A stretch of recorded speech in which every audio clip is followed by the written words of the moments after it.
Let me open this week's Torah portion with a simple image. Imagine Genesis not as an old dusty book, but as an immense tree. Each branch tells a story, each fruit reveals a destiny, and each root conceals a mystery. And right there, in that narrative subsoil, a discreet yet decisive word appears, Toldot, a word that, like an ancient key, unlocks doors that many readers overlook. Because Toldot, that which is born, that which arises, doesn't speak only of children or genealogies. It speaks of consequences. It speaks of history. It speaks of what each person leaves behind, for better or for worse. And when the Torah says, these are the Toldot of, it is saying, prepare yourself, but new world begins here. Now, within that framework, an unexpected figure emerges. A character we usually mention in passing, almost hastily, as if we wanted to quickly get to his famous son. Terah, yes, Abraham's father, the man who, according to Joshua, served other gods. The idol merchant of the Midrashim, the father whose spiritual shadow Abraham had to pass through to become Abraham. And yet, Genesis places one of its most important headings upon him. These are the abodes of Terah. That is to say, the entire narrative that will give rise to Israel, its patriarchs, its matriarchs, and even its neighbors, springs from his home, from his history, from his ambiguity. Therefore, before succumbing to the temptation of reducing him to a secondary character, it is worth pausing for a moment and asking, what does it mean that monotheism is born in an idolatrous family? What does it teach us that the light begins precisely where there seems to be the most shadow? And, above all, what does this tell us about our own abodes, about what we inherit, and what we choose to transform? Today, we open that portal, and I assure you that when we understand what Toldot truly means, Terah will cease to be a fleeting figure and will become a striking mirror, a reminder that every story, even the most contradictory, can become the beginning of a new world. My name is Abel Flores, and I am so grateful that you are here with us, dedicating your time to Bible studies and spirituality. Thank you so much.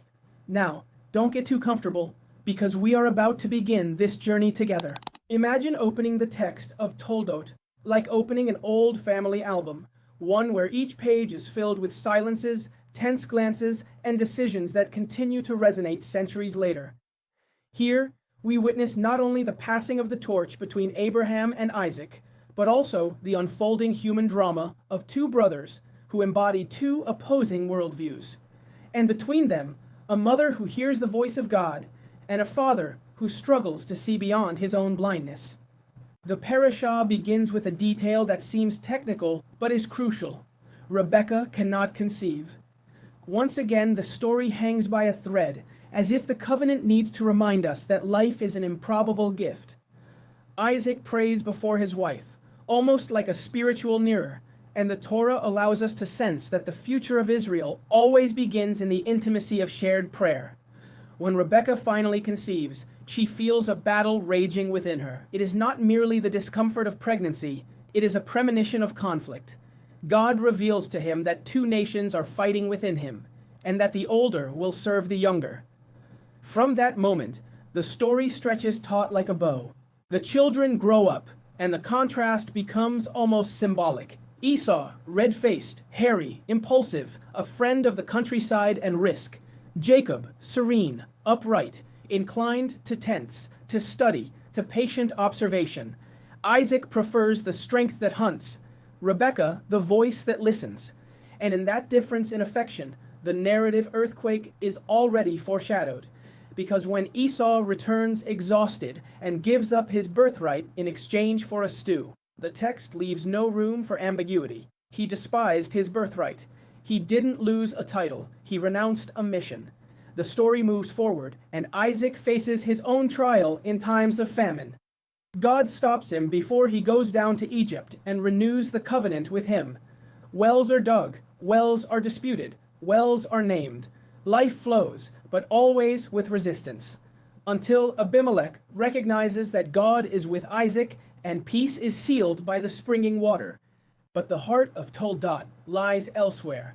in the scene where a blind father wants to bless a son who doesn't understand his destiny, and a visionary mother urges her chosen son toward the place the prophecy had marked. Jacob enters in disguise, and the story forces us to ask ourselves if the truth of the soul justifies the disguise of the body. Isaac blesses, and that blessing, like ritual fire, can no longer be withdrawn. Esau arrives late, shouting, weeping, pleading. His pain is as real as his bewilderment. But the story has already taken an irreversible turn. Esau vows to kill his brother. Rebekah, protective and strategic, sends Jacob to Haran.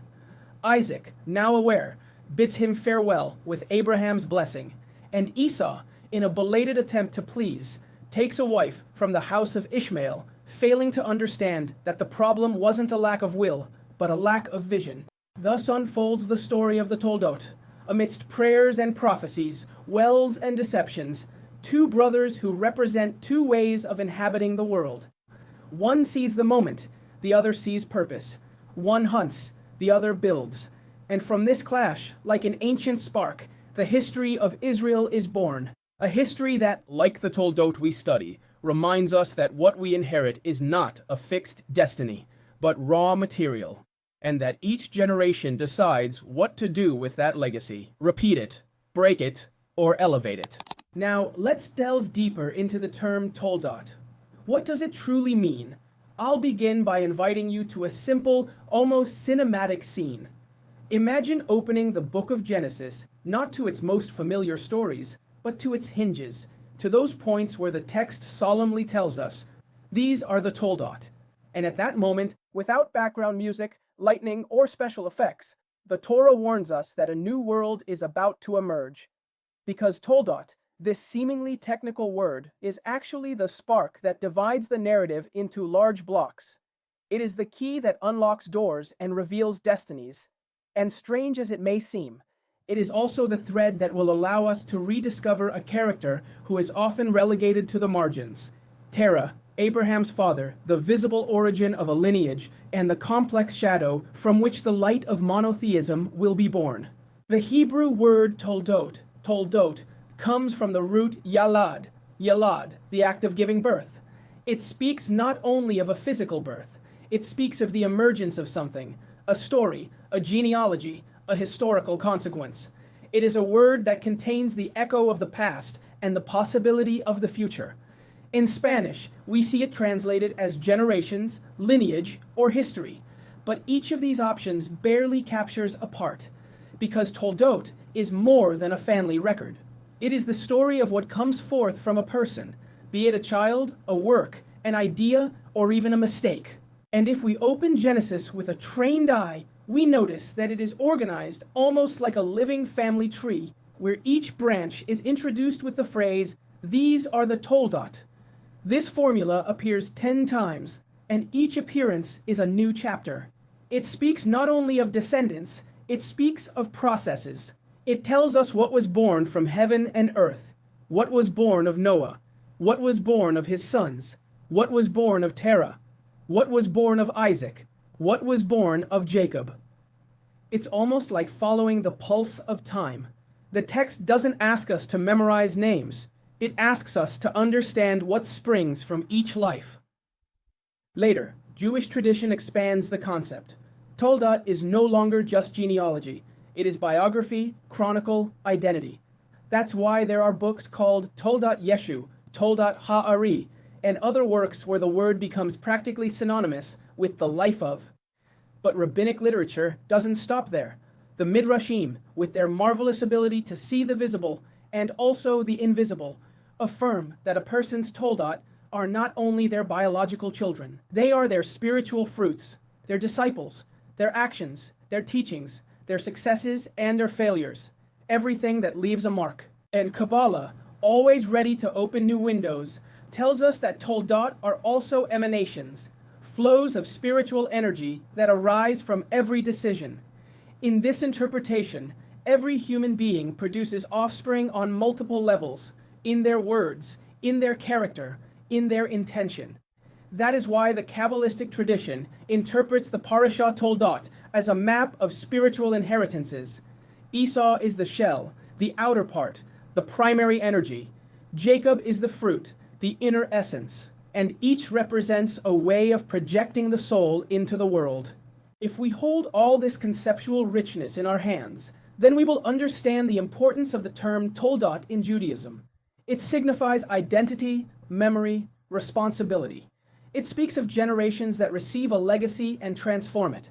It speaks of tikkun, spiritual repair, that slow and continuous process by which each generation corrects, refines, and elevates the legacy of the previous one. This is how history works in the Torah, like a chain where each link carries weight, but none completely determines the next. And this is where Terah comes in. Terah, a name we often mention almost as a formality to get to Abraham. But when we read it from the perspective of the idols, Terah becomes a crucial figure. Genesis presents him in genealogies that seem cold, but behind those facts lies a life. Terah is the son of Nahor, father of Abraham, Nahor, and Haran. He is the family head who leaves Ur for Canaan, though he stops in Haran. And the book of Joshua describes him bluntly. He was an idolater. He served other gods. From then on, his figure becomes obscure, and Abraham takes center stage. But if we stick to that superficial image, we miss the key point. Abraham's story literally begins with the idols of Terah. You can't enter the patriarchal drama without going through him. The Midrashim, of course, are not satisfied with such a brief biography. They tell us that Terah made idols. They left Abraham in charge of the business, and Abraham, with almost prophetic irony, smashed the statues to demonstrate their uselessness. They show us a Terah caught between Nimrod and his own son. They recount the episode of the fiery furnace at Ur Kasdim, and some sources even suggest that Terah, at the end of his life, did teshuvah, a sincere return, and managed to rectify some of his past. Modern readings are more sober, but equally profound. They point out that God not only takes Abraham from his land, but also from Terah's religious culture. It is a new beginning. And they invite us to see Terah not as a villain, but as a complex father, trapped in his time, whose shadow was the necessary context for Abraham to develop a new vision. But the most revealing point emerges when we analyze the genealogies. From the perspective of the Toldot, Terah is a genetic, historical, and spiritual knot. From him, Abraham is born. And from Abraham, born of him, will come Isaac, Jacob, and the 12 tribes. From Terah will also come Nahor, from whom will descend Rebekah, Laban, Rachel, and Leah. That is to say, the matriarchs of Israel come from the same house. And from Haran, another son of Terah, will come Lot. And from Lot will come Moab and Ammon, peoples who will surround, challenge, and sometimes dialogue with Israel. All this, the entire human mosaic of the biblical Middle East, germinates in the tents of Terah. Nothing insignificant. And here Kabbalah enters with its conceptual delicacy. Terah is the husk, Abraham the fruit. In Kabbalistic terminology, there are moments when darkness zigzags before a finer light emerges. Terah allows Abraham to exist. Terah is the dark root from which the spark of monotheism springs. And if we accept the tradition of his repentance, then his role is not only biological, but also spiritual. He is the man who fathers the first patriarch, and at the same time, the man who recognizes the truth his son reveals. Terah thus becomes a symbol of something deeply human, the generations that do not live to see the fulfillment of the promise, but initiate it. Biographies that are not perfect, but that allow greatness to exist. Parents whose shadows compel their children to create light, and the responsibility that weighs on each of us. Our decisions are part of an immense chain, but that chain is never a rigid destiny. Each child, each disciple, each generation can break, correct, or elevate the legacy they receive. That is why, when we speak of Toldot, we speak of more than genealogies. We speak of visible and invisible history, of the fruits and also of the roots, of what is said and what is left unsaid, and how, from the life of an idolatrous man named Terah, arose, mysteriously, inevitably, providentially, the spiritual history of a people who still seek, study, and create their own Toldot. And perhaps that is the most profound lesson, that no matter how confusing the origin, how obscure the family tree, or how ambiguous the past, there is always the possibility that our Toldot, our own, our personal ones, will write a brighter future than the one we inherited. Because in the end, what matters is not only where we come from, but what is born within us. And that, in Hebrew, is also called Toldot. As we reach the halfway point of this lesson, we'd like to let you know that if you're willing or interested in making a donation, you can do so by scanning the QR code on the screen or clicking the PayPal donations link in the description below. This is a great help to us because it allows us to continue producing this content, which is free for everyone. Personally, I, Abel Flores, thank you. Let's continue. Now, we're going to delve into a crucial point in our lesson today. The question is, what merit did Terah possess to be the father of all the patriarchs and matriarchs? An elderly man, Terah, walks ahead, and behind him, unsuspectingly, unfolds the entire history of monotheism. This man, whose name many barely recall, embodies one of the deepest paradoxes in the entire Torah. How can a son emerge from an idolatrous father who will reveal to the world the idea of the one God? The answer, curiously, isn't on the surface of the text. It lies in the word Toldot, in that mysterious notion that runs through the Bible, the Midrash, and the Kabbalah like an invisible golden thread. When Genesis utters the phrase, "These are the Toldot," the text does more than introduce a genealogy. It opens a floodgate. It marks a before and after. It pinpoints the exact moment where a new reality begins to be born. And that word, Toldot, doesn't speak only of children. It speaks of consequences, of processes, of worlds that emerge from a root. In Hebrew, yalad, the verbal root means to give birth. But in biblical usage, that light that is given is not always a child. It can be a story, a destiny, a legacy. That is why the sages say that the book of Genesis is a book of Toldot, not a book of isolated individuals, but of realities that give birth to one another. The Toldot of heaven and earth recount what sprang from creation. The Toldot of Noah narrate what arose from his righteousness and also from his errors. And when we reach the words, "These are the Toldot of Terah," we feel that we are before a portal.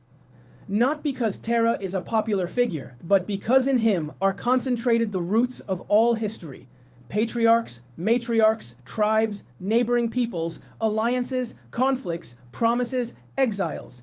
Everything springs from those Toldot. Everything hangs from him like a tree with many branches. But before we get to what tradition considers his merits, we must examine his biblical portrait. Terah is the son of Nahor, a direct descendant of Shem. His life unfolds between Ur of the Chaldeans and Haran. He has 3 sons, Abram, Nahor, and Haran. Haran dies young, and his son Lot remains under Abraham's protection.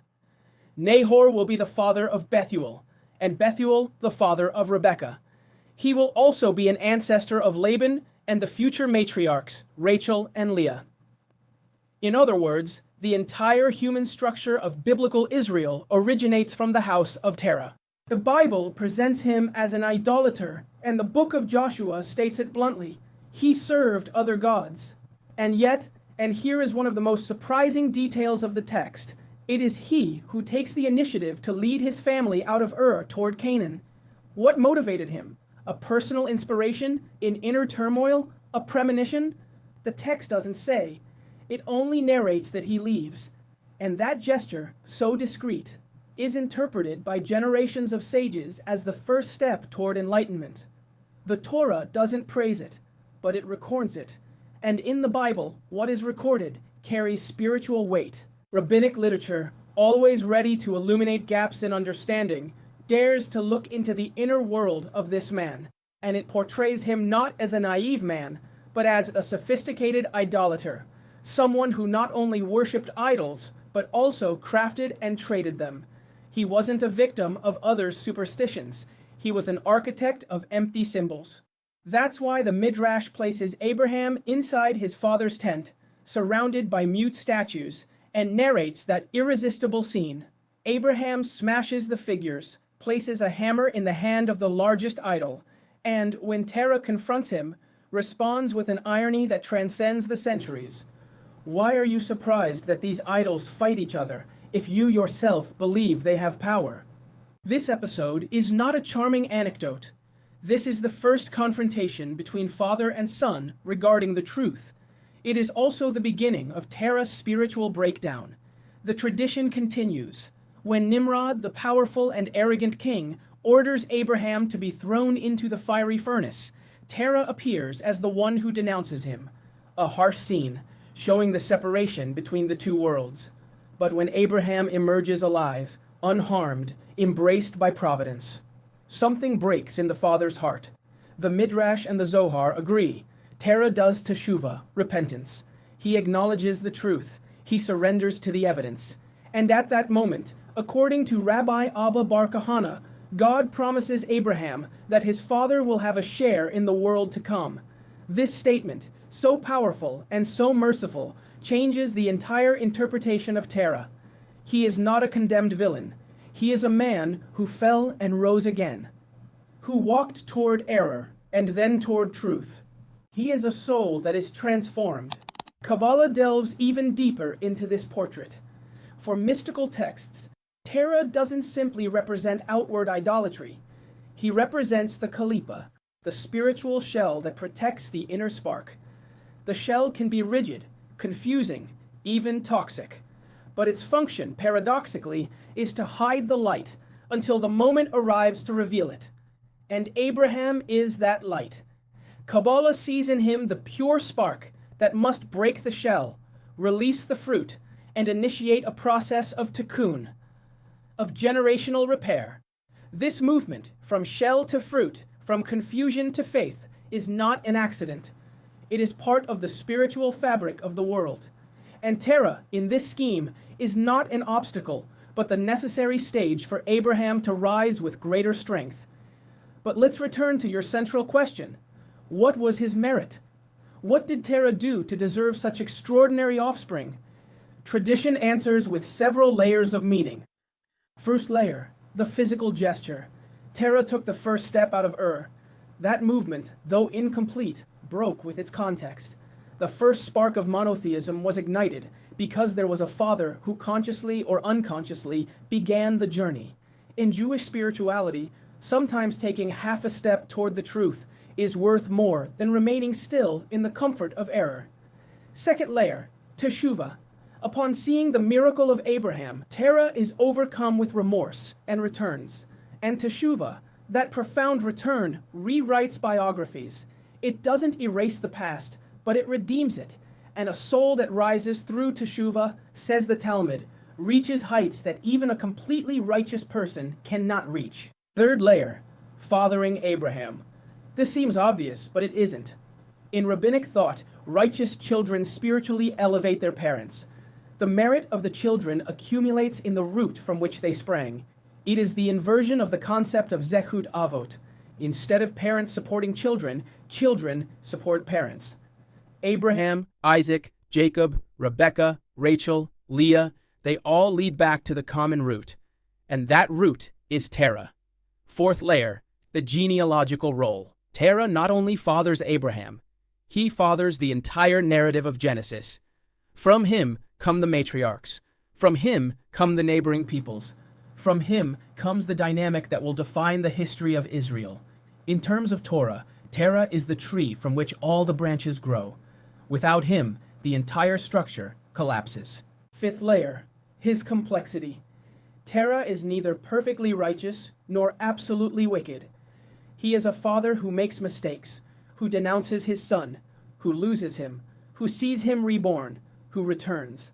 And sometimes, in the pedagogy of the Torah, greatness is born from complexity, not from flawless heroes, but from imperfect roots that allow for extraordinary fruit. But perhaps the most profound lesson is this. Terah reminds us that God does not choose perfect lines, but living ones. That light can emerge from darkness.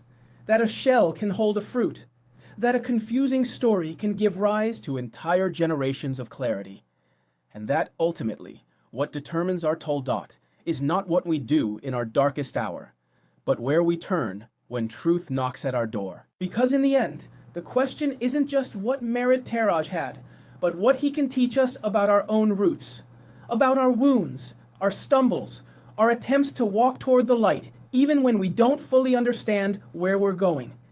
And perhaps that is his true legacy, to demonstrate that origin does not determine the end, that darkness can become a seed, and that from a complex life can emerge a lineage destined to transform the spiritual history of the world. That, in the purest language of Judaism, is also called Toldot, and that, without a doubt, is Terah's quiet greatness. Now, we have reached the end of our study and stand before the entire tree we have just reconstructed. Not just Terah's tree, nor just Abraham's, but that immense network where genealogy, history, and mysticism intertwine like roots that never cease to move. And now, after reviewing texts, Midrashim, traditions, and Kabbalistic readings, a question lingers, almost insolent. What do we do with all this? What is the point of looking at a man like Terah and calling him the trunk of the tree of life? Here comes the conclusion, unvarnished. Toldot is not a chapter of Genesis, it is a mirror. It forces us to see that every human life, even the most confused, the most ambiguous, the most shadowy, is planted in soil where God continues to work. That our roots may be uncertain, twisted, fragile, and yet still bear luminous fruit. And if the Torah preserves Terah, it is not out of genealogical courtesy, but to tell us, almost with divine irony, see where light can come from when a spark decides to rise. Because Terah is that, the uncomfortable reminder that holiness is rarely born of perfect parents. The reminder that sacred history begins precisely when someone dares to walk, even halfway, away from the wrong path. The reminder that teshuvah, however belated, can rewrite a destiny. And most provocatively, proof that a tree marked by idolatry can become, in the hands of a son who breaks through the shell, the beginning of the tree of life. And here comes the critical blow. For centuries, we have read history as if Abraham were a meteorite falling from the sky, pure, independent, self-created. But no, Abraham is born into a troubled home, a broken father, and an environment filled with spiritual noise. He is born into a kelipah, and yet he breaks through that shell without destroying the tree. It does not deny Terah. It does not renounce the lineage. It elevates it. It redeems it. It illuminates it from within. That, and nothing else, is the true generational tikkun. That is why the teaching is so powerful. Your family tree does not define you, but it calls to you. Your Toldot are not the destiny that binds you, but the material you receive to build a different world. The Torah does not ask you to worship your roots, nor to flee from them. It asks you to understand them, to work with them, to do with them what Abraham did with Terah. Take what you inherited, cleanse the shell, release the light, and transform a fragile lineage into a sacred one. Ultimately, this is the idea that breathes beneath the entire study. The family tree and the tree of life are not two separate structures. They are the same tree, seen from two different perspectives. One shows you the names, the other, the energies. One tells you where you come from, the other, where you can rise. And so if I had to conclude with a single sentence, I would say it like this, slowly, almost like a prayer. When the Torah speaks of Toldot, it doesn't ask who your grandparents were, but what world will be born from you. Because if Terah, with all its darkness, could sustain the birth of Abraham, then any human life, including yours, can be the trunk from which a light begins to sprout that changes history. That's all for today's lesson. See you in the next video.